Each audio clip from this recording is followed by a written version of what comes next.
Hi everybody, welcome back to this video on sanding the Mandola. So here you have a big heads up. So this video is all about sanding and prepping the Mandola for the finishing. So the finishing will be a hand rub leather dye, which probably going to be in the next video. I don't think I'm going to touch that subject today because there's a lot of information about that.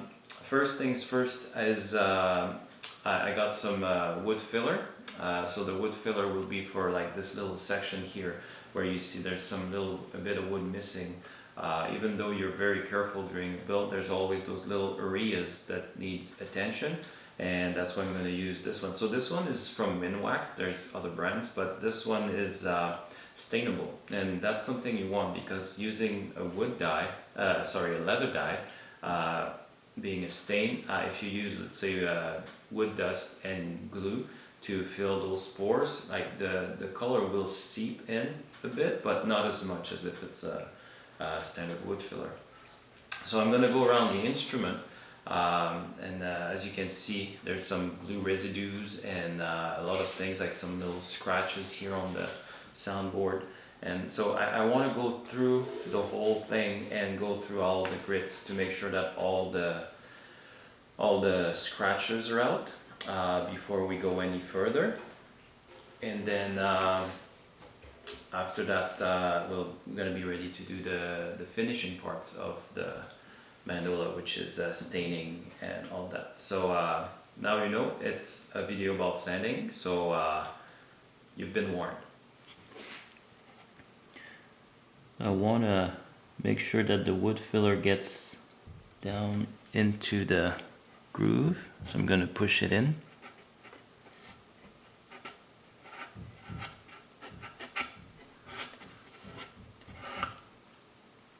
And I want to have a little extra on top just so I can sand it at a later stage. So while the wood filler is drying, what I'm going to do is make myself another little tool to sand underneath there, because as you can see there's not a lot of room. This is like a dentist pick, and I lost my other one. Well, I don't think it's lost, but misplaced it in the move and I can't find it, so I'll just make another one.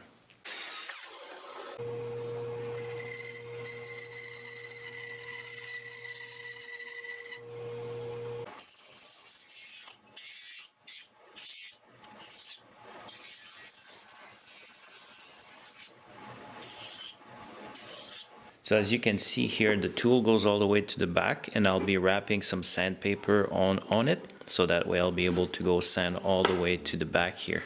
Make everything the same as the rest of the body.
guys are still watching. There's a lot more sanding. I'm just at the 180.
So that's it for the 180. I'm gonna start over and do the 240 and then 320.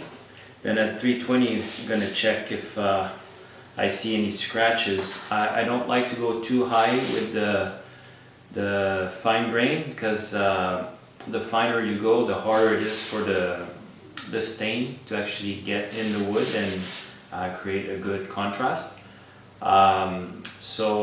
Probably 320 is going to be where I'm going to stop, but I'll still double check. And what I do is use a lacquer thinner and then kind of look if I see scratches or not. If the coarse is if the grain is too coarse, what happens when we apply the black ends up going in through all those little scratches that, like for example right now the 180, so I would be able to see all those lines. So I want to get the fine balance in between. But so I'm gonna skip ahead for you guys on this part, and now we're gonna work on the truss nut cover. So I use a little piece of the same quilted maple as the back and sides. I think that was a piece of the sides actually. And then what I like to do is create, instead of using those little plastic ones, I like to create one with the curvatures and everything to match the actual coloring of the body. That's usually what I do, and then I put my signature on it as well. So I need to thin it down a bit. This one gets a truss cover even though we have a carbon fiber, because I used to have the truss nut in it, the truss rod in it, and then I removed it to add the carbon fiber one.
So as you just saw, the Mandola is fully ready for staining. So that was lacquer that I put on it just to see if there was any scratches and stuff.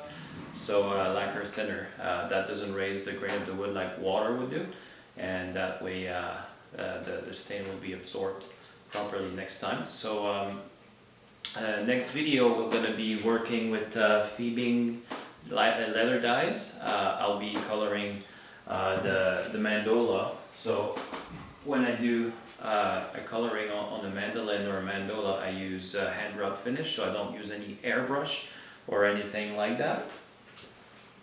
So make sure you subscribe and hit that bell so you get notified as soon as that next video will appear. And then the lacquer process will be done without the camera. I don't want any of my filming equipment to be in the shop while I spray. So I'll come back with the sanding process after that. So I want to thank you guys again for stopping by, and if you watched this video till the end, congratulations, because there was a lot of sanding. If you're new to my channel, please consider subscribing. I put videos about musical instruments, making them, and other woodworking project that you can see if you scroll down my playlist. Thank you again. Until next time, I wish you well.